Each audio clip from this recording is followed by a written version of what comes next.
Então, lei nova no pedaço, a gente tem que ter live para poder discutir essa lei e explicar alguns pontos. E para isso, hoje a live é com ele. Mais uma vez, meu grande amigo, Fabrício Veiga Costa.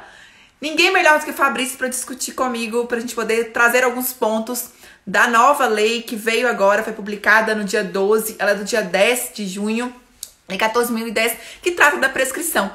Então vamos puxar o Fabrício aqui para a gente já poder logo bate-papo com ele, hein?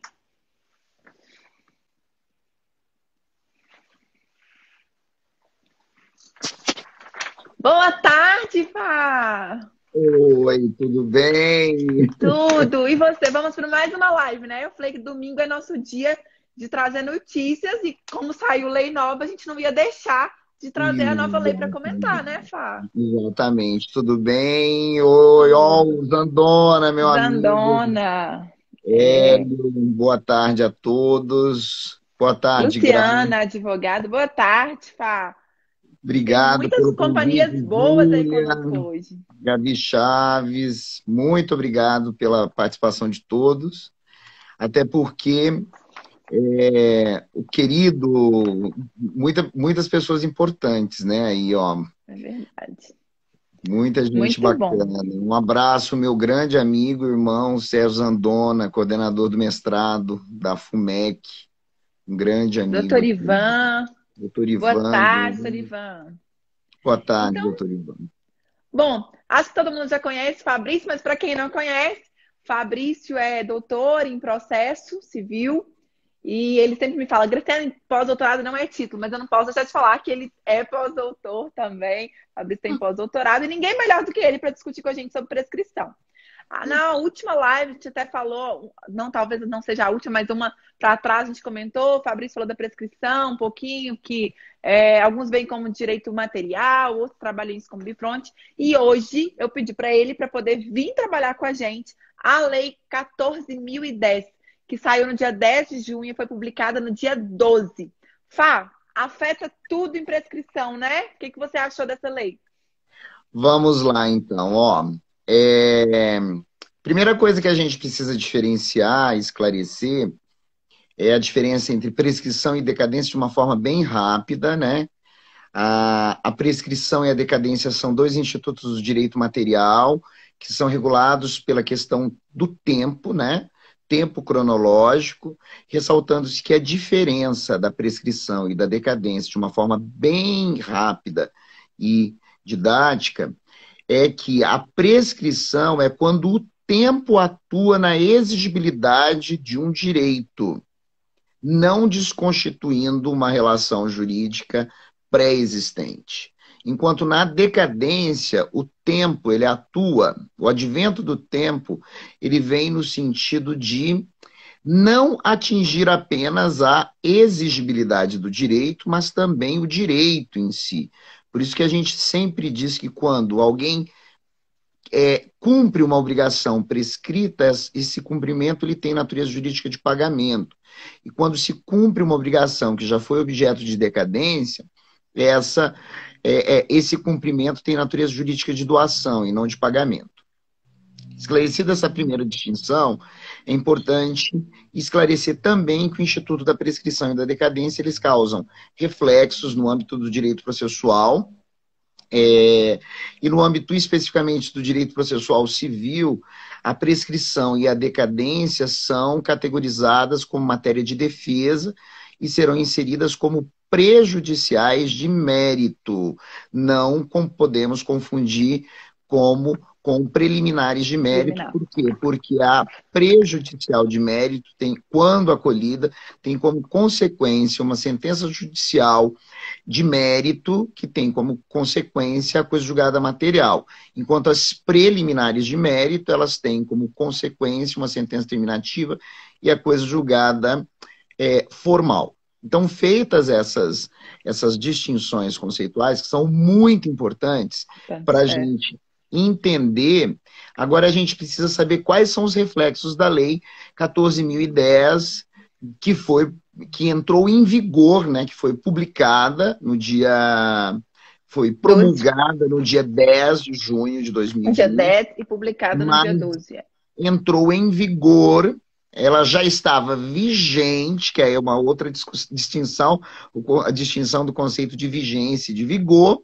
Ela estava vigente, passou a integrar o ordenamento jurídico brasileiro no dia 10 de junho de 2020 e passou a entrar em vigor dia 12, ressaltando-se que o vigor é a aptidão que uma norma jurídica tem, tanto do plano constitucional ou infraconstitucional, de produzir os seus efeitos jurídicos na órbita do direito e das relações. Essa lei, ela vem alterar diversas ramos do direito privado, né? Causa reflexos no direito do consumidor, direito de família, direito das sucessões, direito obrigacional, direito do trabalho e os direitos reais. Então, o que nós faremos nessa live? Pontuaremos as questões principais, problematizaremos. Eu acho que o primeiro objetivo é apresentar essa nova lei aos profissionais do direito, pontuando e problematizando algumas questões que poderão vir à baila no período de sua vigência e vigor, que se estende até hoje, né? Até dia 30 de outubro de 2020. Tá? Então, é uma lei que dispõe sobre o regime jurídico emergencial e transitório das relações jurídicas de direito privado no período de pandemia do coronavírus. Então, é uma lei que foi criada especificamente para regular a questão da prescrição, da decadência aplicada às relações jurídicas de natureza privada. Tá bom? Aí, Fá, deixa eu só até esclarecer pro pessoal aqui, porque eu vi que muita gente me mandou perguntando, vai afetar direito do trabalho? E aí, gente, eu queria esclarecer alguns pontos que o professor Fabrício já elencou. Primeiro, essa lei vai afetar direito do trabalho, porque, apesar de a gente ter diversas correntes, tem gente que fala que direito do trabalho não é direito privado. Alguns vêm tratando direito do trabalho até como direito público, outros tentando trazer o direito do trabalho como um direito social. A corrente majoritária é que o direito do trabalho ele faz parte do direito privado, porque a pessoa vai aceitar um contrato ali, há uma autonomia da vontade.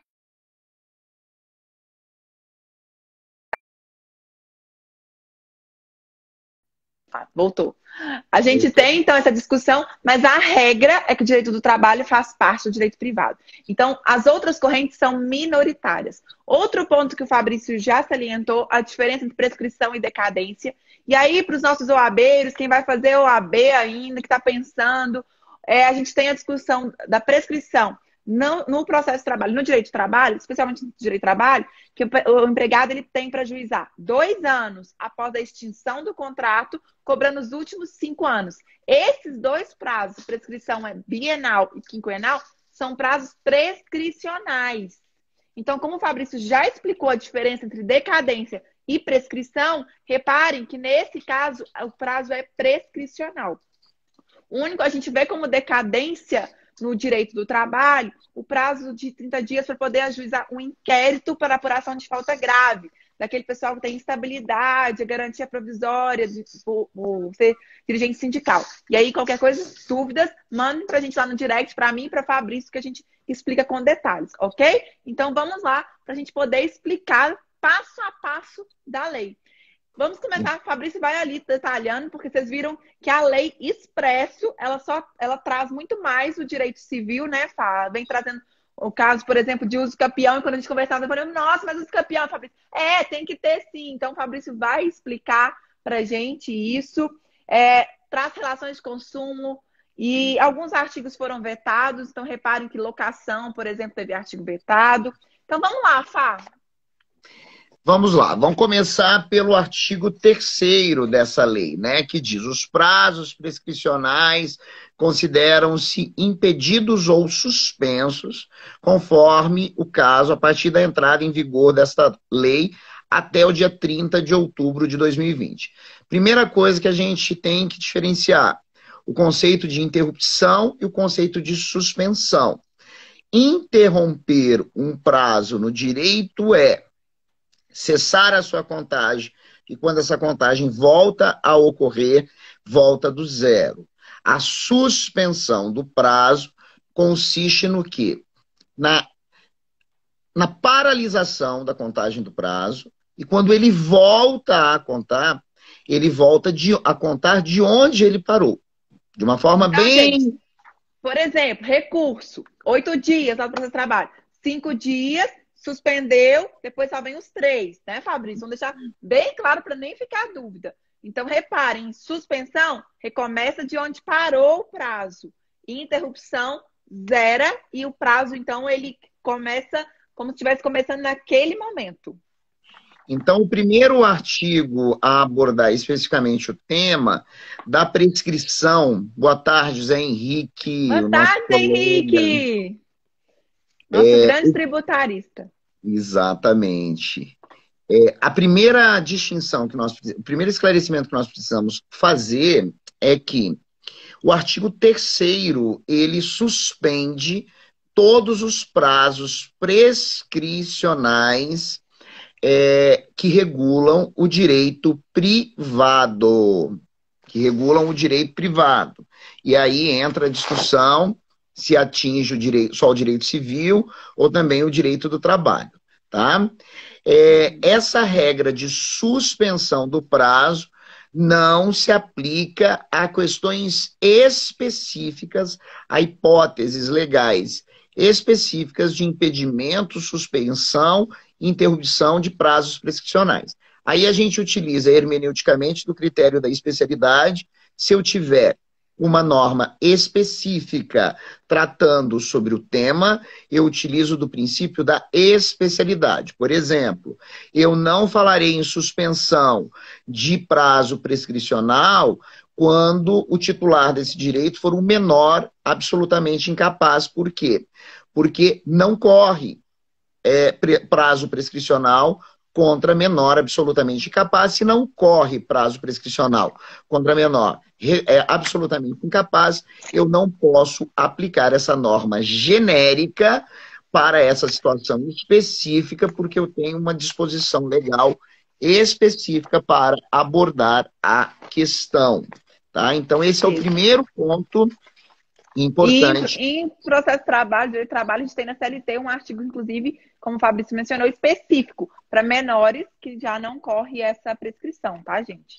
Então, aí não aplicaria também.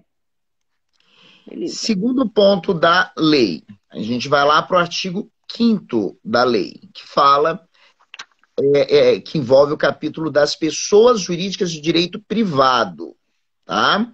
O que é, por exemplo, uma pessoa jurídica de direito privado? Uma empresa, uma organização regida pelo direito privado. Eventual assembleia geral, a lei autoriza que a forma de realização dessa assembleia geral poderá ser por meio eletrônico. É importantíssimo destacar que condomínio não é pessoa jurídica, tá? Condomínio é ente despersonalizado. Enquanto ente despersonalizado, ele não entra nessa regra do artigo 5º. Muita gente vai falar assim, o condomínio é uma pessoa jurídica de direito privado. Não. Tá? O condomínio, o espólio, a massa falida, o nascituro, são exemplos de entes despersonalizados. São entidades que existem no direito, que não possuem personalidade jurídica, mas têm capacidade postulatória, têm direitos, têm obrigações, assumem obrigações e exercem direitos no âmbito civil, no âmbito privado, no âmbito jurídico.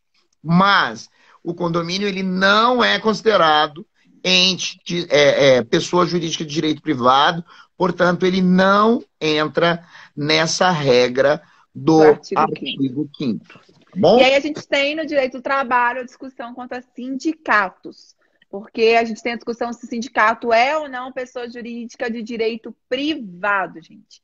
Aí a gente também tem uma corrente majoritária, porque tem gente que entende que o sindicato é uma pessoa jurídica de direito social.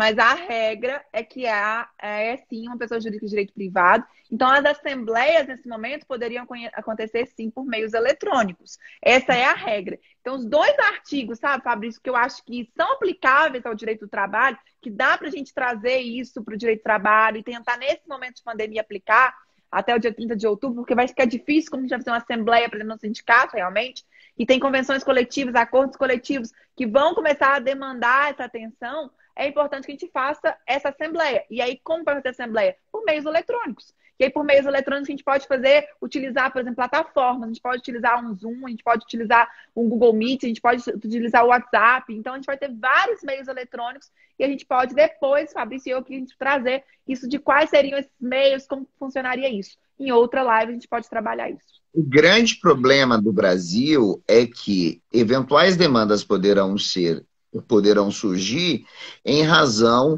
da dificuldade de acesso, da não democratização do acesso à tecnologia, né?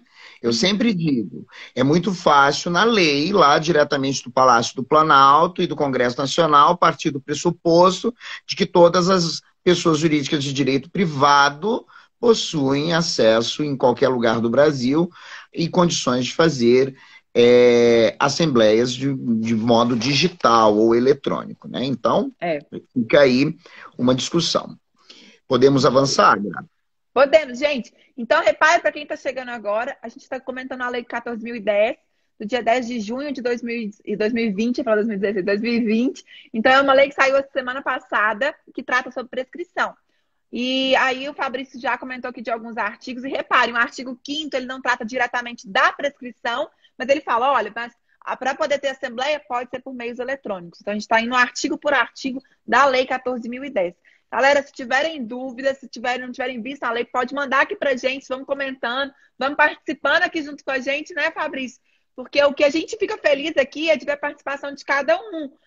Foi esse o nosso intuito quando a gente conversou. Falou, olha, lei nova da semana, a gente comentando as atualidades que teve durante a semana. Vamos lá levar para o pessoal, vamos conversando. Então, podem mandar as perguntas, ok? O fato já diferenciou suspensão, interrupção, decadência e prescrição. Então, podem mandar e ir conversando aqui com a gente. Então, vamos lá. Artigo Próximo 8º. Artigo 8º, que fala das relações de consumo. Lá no artigo 49, nós temos aquela previsão de um direito potestativo que o consumidor tem. O que é direito potestativo? Aquele que poderá ser exercido pela simples manifestação de vontade do seu titular, não exigindo anuência de outros contratantes. Então, o artigo 49 estabelece que compras realizadas na modalidade relações de consumo constituídas pela internet ou pelo telefone, o consumidor ele tem um prazo de 7 dias para se arrepender. Tá? Esse é um direito potestativo. Por quê? Porque o arrependimento do consumidor, dentro dessa regra do artigo 49 do Código de Defesa do Consumidor, ele não depende da anuência do fornecedor. O que essa nova lei trouxe? O que a Lei 14.010 de 2020 trouxe? Até o dia 30 de outubro de 2020 fica suspensa a aplicação do artigo 49 do CDC na hipótese de entrega domiciliar de produtos perecíveis ou de consumo imediato e de medicamentos. O que essa lei fez? Acabou temporariamente com o direito potestativo, suspendeu o exercício do direito potestativo de arrependimento do consumidor quando compras realizadas pela internet ou pelo telefone tenham como objeto produtos perecíveis ou medicamentos, tá? Aí a gente fica pensando, qual a razão disso, né? Deve ter uma teleologia, né? O que é a teleologia? Deve ter uma razão que levou o legislador a construir esse artigo. A construir isso. Muito provavelmente isso é indução, isso é dedução. muito provavelmente isso esteja relacionado ao aumento do consumo de produtos perecíveis e medicamentos no período de pandemia.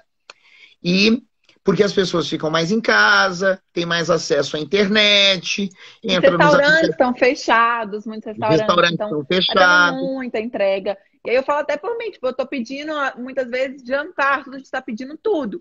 E aí não vai ter esse prazo, né, Fabrício, de 7 dias para arrependimento.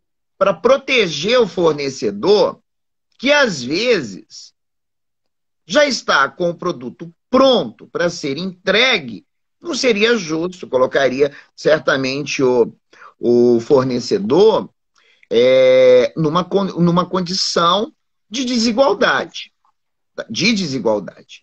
E é também importante refletir que, mesmo fora dessa lei, a gente precisa analisar se quando se adquire via aplicativo, por exemplo, alguma comida, algum produto perecível, se seria possível esse arrependimento, né? Isso vai levantar uma discussão, inclusive Bem, pós-pandemia.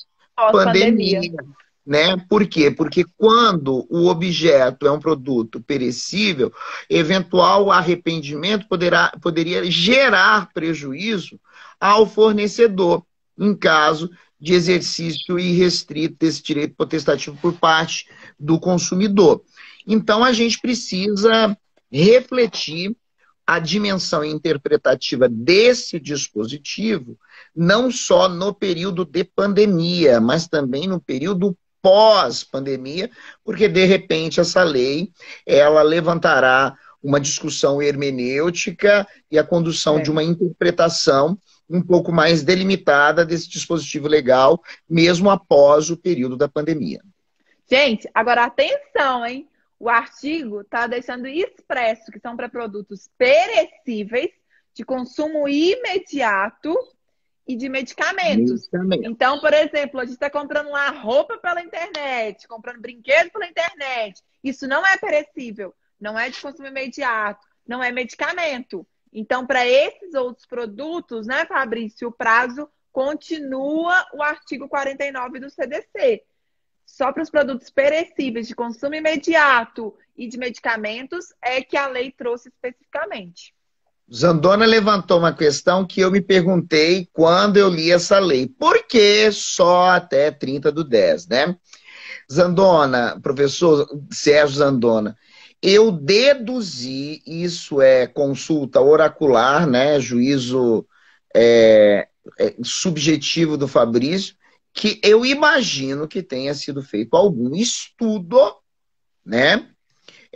Para justificar, né? A extensão, a prorrogação. Mas isso é dedução, né? Até porque não li, essa lei saiu sexta-feira, nós não temos ainda discussões teóricas muito aprofundadas sobre isso. Então, essa primeira live é até para a gente apresentar as nossas indagações também, né?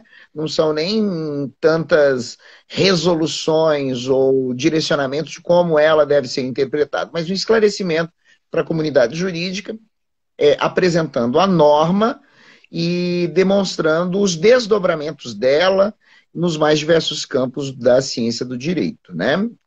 Realmente eu acho que pode ser, porque eles estão analisando quando vai ser o pico no Brasil e dando um tempo. Então, eu acho que realmente tem a ver isso. E a Cláudia está perguntando se a lei poderia retroagir desde o início do decreto de calamidade pública. Então, Claudinha, eu lendo essa lei aqui, na hora que no início ela fala, vai ser dessa data para frente, mas ela tem como base o decreto legislativo número 6, que foi de março de 2020. Então, uma das discussões que realmente, na hora que eu estava lendo, eu pensei, mas e para quem já não conseguiu ajuizar um processo, eu vou pegar aqui no caso da Justiça do Trabalho. Tem gente que não conseguiu ajuizar, mas você poderia fazer por meio eletrônico. Qual trabalhador que vai ter o conhecimento de fazer pelo PJE, por exemplo? Porque as varas do trabalho estão fechadas. Você chegar lá na porta, não vai ter atendimento. E para essas pessoas não valeria? A priori, quando a gente faz a primeira leitura, a gente pode trazer essa indagação, é que só valeria de agora para frente, que foi o que o Fabrício trouxe do vigor da lei e da vigência da lei. Mas é uma discussão, sim, porque essas pessoas perderam o direito, não vão poder entrar com a ação perderam a oportunidade de ajuizar porque caiu nessa época de pandemia e a pessoa não conseguiu entrar no site e ajuizar uma ação trabalhista. É uma indagação que a gente realmente pode discutir. Mas, como o Fabrício disse, existe pouca reflexão em cima disso ainda. Não temos embasamento teórico forte ainda nessa lei, porque ela saiu logo no dia 10, a publicação foi dia 12, foi sexta, hoje é domingo, então ainda não teve tanta discussão. Podemos avançar, Gra? Vamos lá, Fábio. O próximo dispositivo é o artigo 10, que aborda a questão da usucapião. Por que a usucapião foi incluída? Porque a usucapião trabalha também... Aí, peraí, gente, fala assim, hein? Calma aí, deixa... Fabrício, suspende-se os prazos de aquisição para propriedade imobiliária ou mobiliária das diversas espécies de usucapião, a partir da entrada em vigor desta lei até 30 de outubro. Aí foi a explicação que o Fabrício veio trazendo o usucapião. Vamos lá. Por que entrou o Instituto da Usucapião? Porque a Usucapião, ele trabalha o Instituto da Prescrição, mas não uma prescrição como instrumento de perda de direito.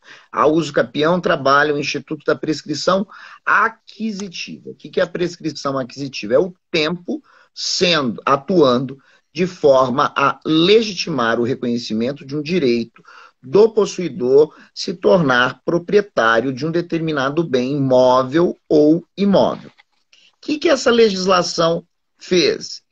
Colocou em stand-by, tá?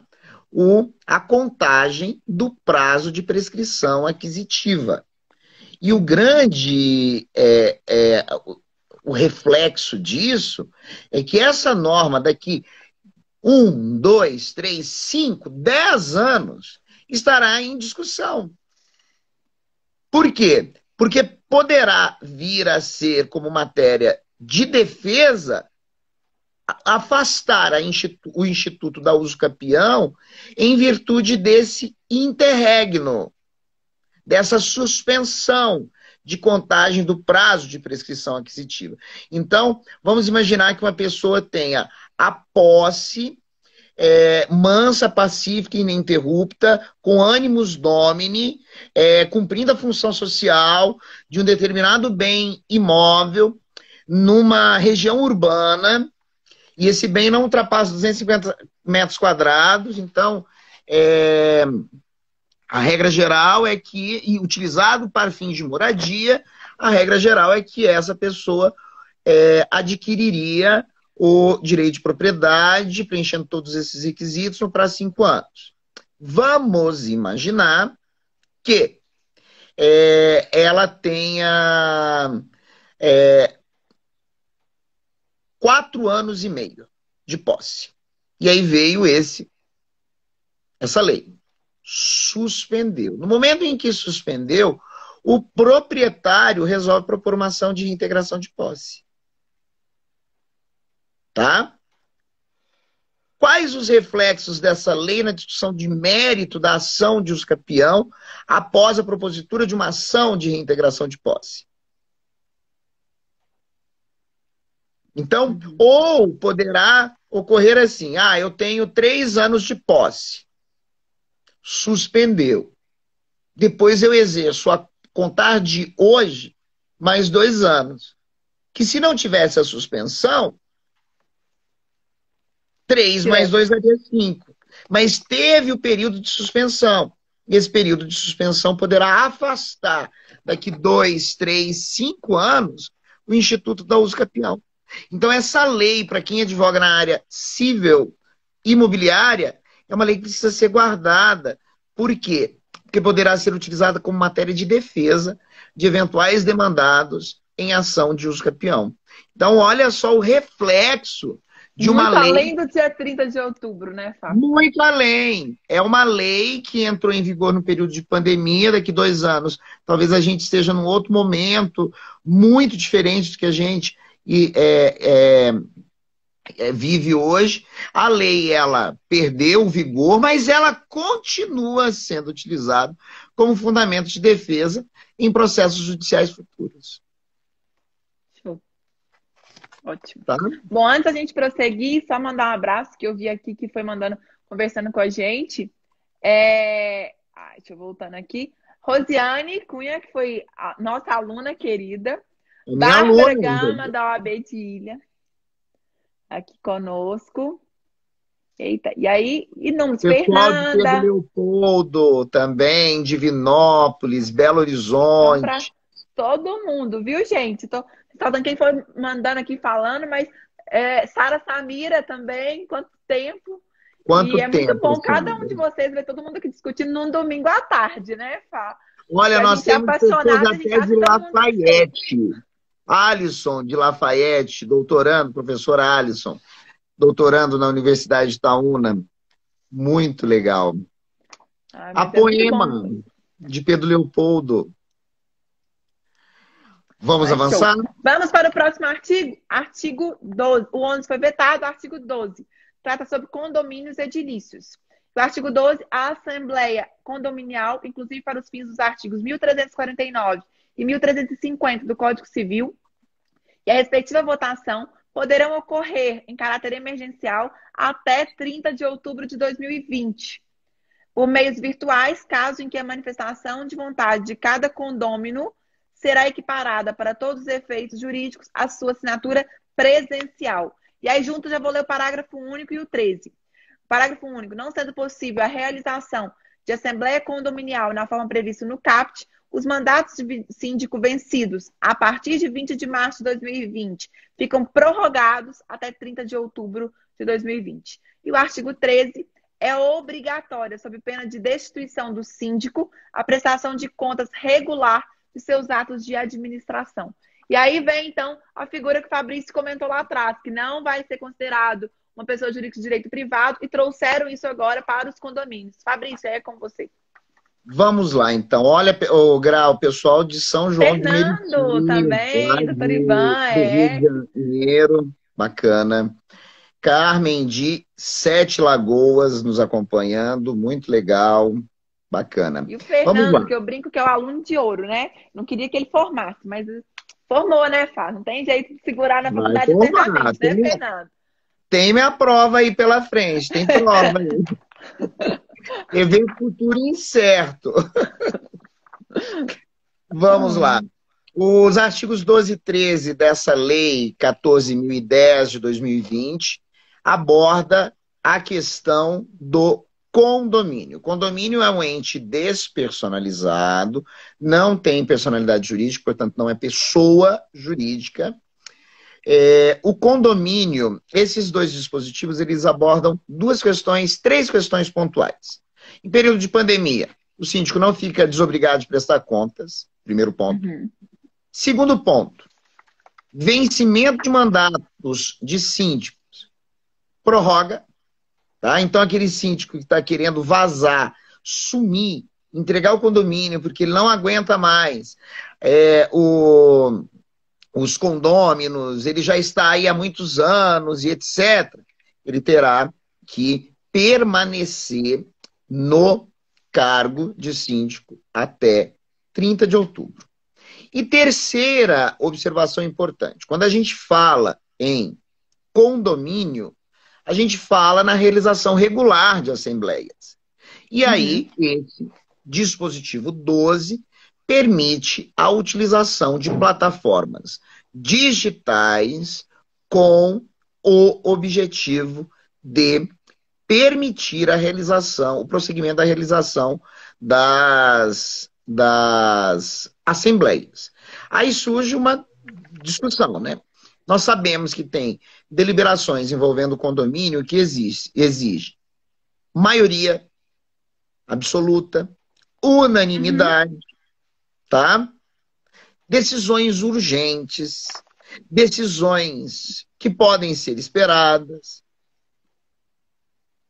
Imagine uma decisão urgente que exige um quórum qualificado, mas o condômino, alguns condôminos, no período da pandemia, se recolheram numa região que não tem acesso à internet.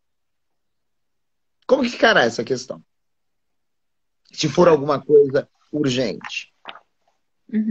Os condôminos que permanecem no imóvel no condomínio no período de pandemia ficariam tolhidos do exercício de direitos regulares em razão do não acesso à tecnologia por parte de um outro grupo de condôminos?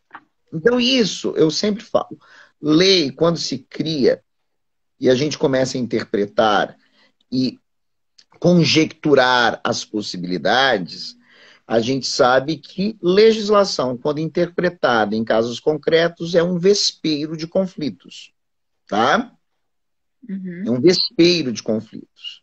A Claudinha perguntou, e as fundações privadas? Tá? Há também exigência de quórum nas assembleias. Essa lei ela não aborda especificamente. As fundações. Exato. Eu estava aqui pensando, sabe, Claudinha? Porque quando o Fabrício estava falando, primeiro eu estava só comentando do caso de condôminos.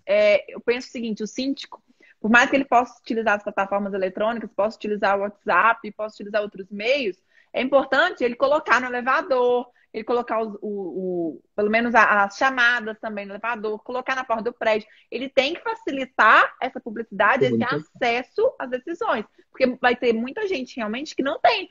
Imagine um prédio, por exemplo, que algumas pessoas não têm acesso ao WhatsApp, não sabem mexer no WhatsApp. Então, ele pelo menos tem que dar oportunidade para a pessoa deixar lá a cartinha ou deixar o voto. Eu acho que ele tem que pensar em outros meios, né, Fabrício? A gente tem que analisar qual é a finalidade dessa lei. E aí, como a Claudinha só comentou aqui de fundações privadas, o que eu pensei foi, olha, a mesma coisa, a gente vai ter mandatos de sindicatos, em sindicatos vencendo, mandatos em comissões de conciliação prévia, mandatos de CIPA, e aí, vai prorrogar? A lei não aborda. Então, não trata especificamente assim de sindicatos, de CIPA, se todos os mandatos vão ser prorrogados, porque aqui ela só trouxe especificamente no capítulo 8º aqui da lei, falando dos condomínios edilícios. Então, foi bem específico, né, Fabrício, para essa categoria. Um condomínio vertical, pra você ter uma ideia. Tá? Exatamente. Eu vou ter que mandar um beijo pro meu sobrinho querido, né, o Miguelito. A Janaína entrou, a minha irmã, e ontem ele me cobrou que eu não lembrei dele na live, então estou mandando um beijo pro Miguel, né? Senão ele filmou a minha live, a live de ontem e mandou para os meus pais, né? Que minha mãe está querendo até criar agora um Instagram. Eu falei assim, cria, vou falar para todos. Tá vendo? Olha, e é importante para ela saber. Imagina, ela não mora em prédio, mas se ela fosse algum dia morar em prédio, como é que ela ia fazer para participar? Então, eu quero mandar um beijo para o Miguel e para a Janaína. Viu, Jana? Um beijo, beijo, Miguelito. E, a Lu tá perguntando aqui. Oi, Lu. Na opinião nossa, essa lei veio para ajudar ou para complicar? Eu vou falar minha opinião antes, depois eu te passo, hein? Na minha opinião, ela veio para ajudar, porque eu acho que, principalmente acho em processo de trabalho, direito de trabalho, as pessoas estão com muita dificuldade de ajuizar a ação. Então, eu acho que ela vem ajudar. O problema é que, muitas vezes, a lei ela não é discutida, não há uma participação, um questionamento, a população não é incluída. Então, ela vem, traz os problemas, depois a gente vê quais são os problemas, e aí vem os remendos da lei.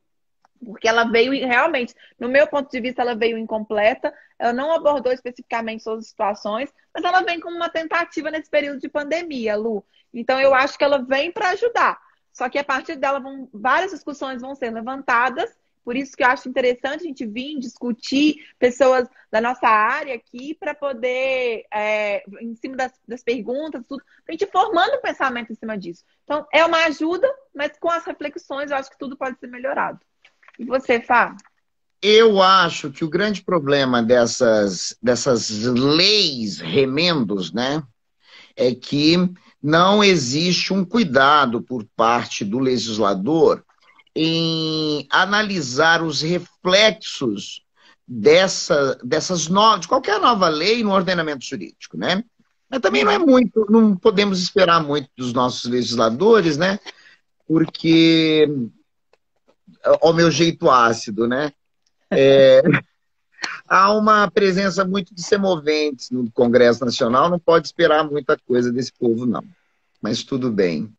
Vamos lá. Vamos prosseguir, Gra? Vamos lá. Vamos para o artigo 14. Estamos chegando no fim, tá, gente?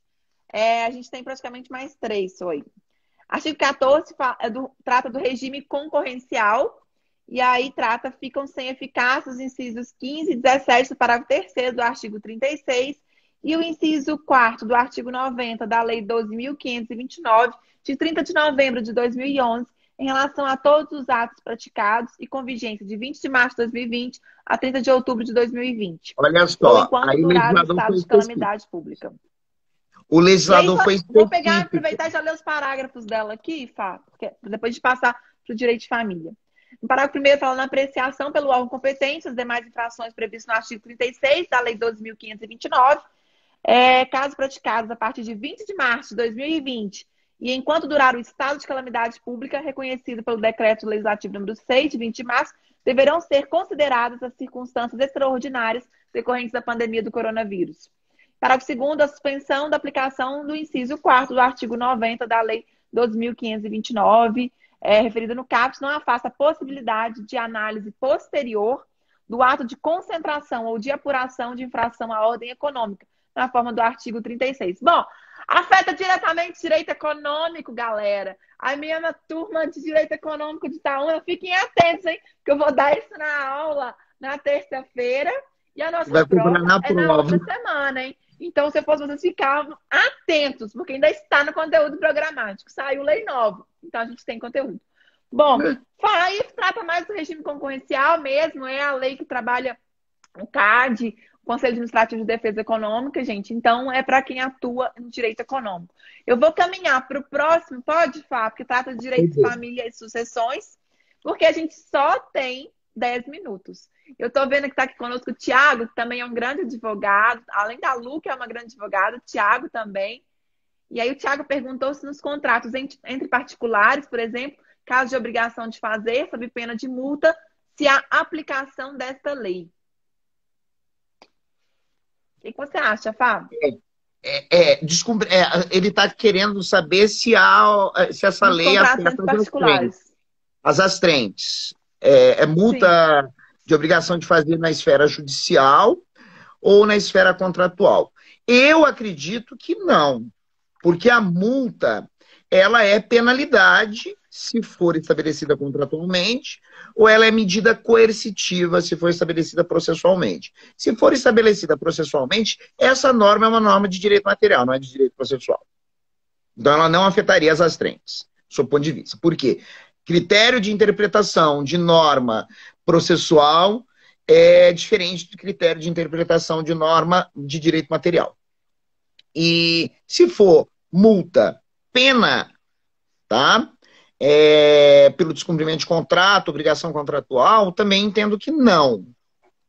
Por quê? Porque essa lei não aborda especificamente a questão das penas. Tá? E dos contratos particulares. Ela foi bem específica, direto na suspensão. Agora, assim, deveria regular isso nos contratos de locação, nos contratos de financiamento de imóveis. Muita gente perguntando sobre isso. E esse dispositivo legal não regulamentou. Vamos comentar sobre família. A gente vai deixar disponível no Insta, sim, a live aqui. E vamos então, porque são os dois últimos artigos que tem um conteúdo, assim... Muito legal. Muito legal. Bom, muito legal porque a área específica o Fabrício adora. Vamos lá. Direito, família e sucessões. Artigo 15 da lei e artigo 15 da lei 14.010 fala: até 30 de outubro de 2020, a prisão civil por dívida alimentícia prevista no artigo 528, parágrafo 3º e seguintes da lei 13.015, de 16 de março do Código de Processo Civil, deverá ser cumprida exclusivamente sob modalidade domiciliar, sem prejuízo da exigibilidade das respectivas obrigações. E o artigo 16, quer que leia os dois ou quer primeiro comentar dele? Pode, a gente já comenta os dois. Artigo 16, o prazo do artigo 611 do CPC para sucessões sucessões abertas a partir de 1º de fevereiro de 2020 terá seu termo inicial dilatado para 30 de outubro de 2020. Parágrafo único, o prazo de 12 meses do artigo 611 do CPC para que seja ultimado o processo de inventário de partilha, caso iniciado antes de 1º de fevereiro de 2020, ficará suspenso a partir da entrada em vigor desta lei até 30 de outubro de 2020. Fabrício, na minha opinião, são os dois artigos que tiveram um tratamento mais específico e de uma forma e afetou muito Muita dois gente. temas que são muito relevantes. Muita gente aí nesse período. Então, é com você, né? A sua Resumo. área dourada. Resumo. Quem deve alimentos não vai ser preso até dia 30 de outubro. Prisão domiciliar. Agora, uma coisa interessantíssima. Sérgio Zandona, o professor Sérgio Zandona, a partir do desembargador Gamboge, eles já vêm decidindo no Tribunal de Justiça de Minas Gerais a não aplicação da prisão civil de devedor de alimentos e a utilização da tornozeleira eletrônica, tá? Então, esse dispositivo, ele vem, é o Congresso Nacional reproduzindo a ideia já trabalhada de forma inovadora pelo Tribunal de Justiça do Rio Grande do Sul e pelo Tribunal de Justiça de Minas Gerais, a partir de pesquisas desenvolvidas pelo professor Sérgio Zandona. Tá? Então, quer dizer, até dia 30 de outubro de 2020, eu não posso prender. Agora eu não posso privar a liberdade de devedor de alimentos. A prisão tem que ser domiciliar. Como que eu vou controlar esse cara? Tem que colocar uma tornozeleira. Vai colocar tornozeleira? Tem que colocar, Graciane. Como que eu vou monitorar? Mas o Estado tem tornozeleira suficiente para poder atender isso? São as legislações simbólicas, né? Você vai institucionalizar, me desculpe, o calote. Por quê? Porque até o juiz da vara de família decidir isso, já acabou a pandemia. Porque a morosidade judiciária reina, né? Principalmente em vara de família, no interior, pior ainda, a capital, tá o caos. Tá? E no âmbito sucessório, o que nós... Olha, o Sérgio Zandona, ele é extremamente gentil, né? Ele citou o meu último livro, o livro Princípios. Gente, o processo civil. Muito obrigado, professor Sérgio Zandona, amigo, irmão, pela deferência.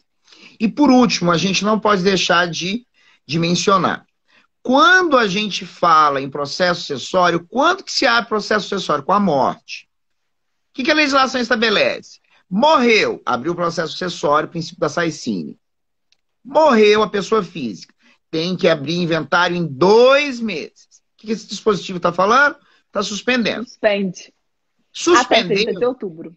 Suspende até 30 de outubro. Quem não cumpre esse prazo de 2 anos, paga uma multa. Então, suspendendo a contagem desse prazo de 2 meses, afasta o quê? O pagamento, a exigência da multa pelo descumprimento desse prazo junto à Receita Estadual. Tá? Então, haverá suspensão do prazo de 2 meses para dar abertura no inventário das pessoas que morrerem agora, nesse período. E aí, olha como que esse legislador eu acho que o legislador, ele cria poesia às vezes, né? Porque o artigo 611 do Código de Processo Civil estabelece o prazo de 12 meses para o juiz concluir o inventário judicial. É de rir, né? É de dar uma gargalhada, esse prazo impróprio. Por quê? Porque o judiciário, ele ri na nossa cara, principalmente em primeira instância. Em Minas Gerais, o que tem funcionado mais ou menos é a segunda instância. Varas de interior e vara de capital é uma coisa louca. E aí é de rir, né? Que vai suspender o prazo de 12 meses para a conclusão do inventário judicial por parte do juiz. Agora, uma última colocação. Se suspende o prazo para abertura de inventário, o prazo de 2 meses, eu não posso aplicar, durante esse período, tá, a multa do ITCMD. Então, nós teremos reflexos disso, inclusive na esfera tributária. Tá? Por quê? Porque o imposto de transmissão, de causa-morte, de doação, ele incide todas as vezes que há abertura de processo sucessório, salvo as hipóteses de isenção, algumas hipóteses específicas. Então, se eu suspendo o prazo que obriga a abertura desse inventário, eu suspendo a possibilidade de incidência da multa pelo atraso na abertura do processo judicial de inventário. Ou extrajudicial também. Tá? E uma última questão. Isso vai se aplicar somente à sucessão judicial ou também à sucessão extrajudicial, considerando que os cartórios estão trabalhando da forma remota. Uma discussão interessante essa. Porque aqui não trata nada da extrajudicial. Nada. Bom, pessoal, vamos chegar ao fim. A gente tem 2 minutos para despedir. E aí a gente vem no artigo 21. Essa lei entra em vigor na data de sua publicação, que foi dia 12. Então, essa lei já está valendo, hein? Pessoal, foi tão gostoso aqui aprendendo com o Fabrício. O Fabrício sempre me ensina muito. E aí eu tenho tentado trazer essas lives para vocês, ao invés de ficar discutindo com ele no telefone, a gente está vindo para cá para poder conversar e trazer isso para um conhecimento geral. Espero que vocês tenham gostado, tão gostoso quanto foi para a gente.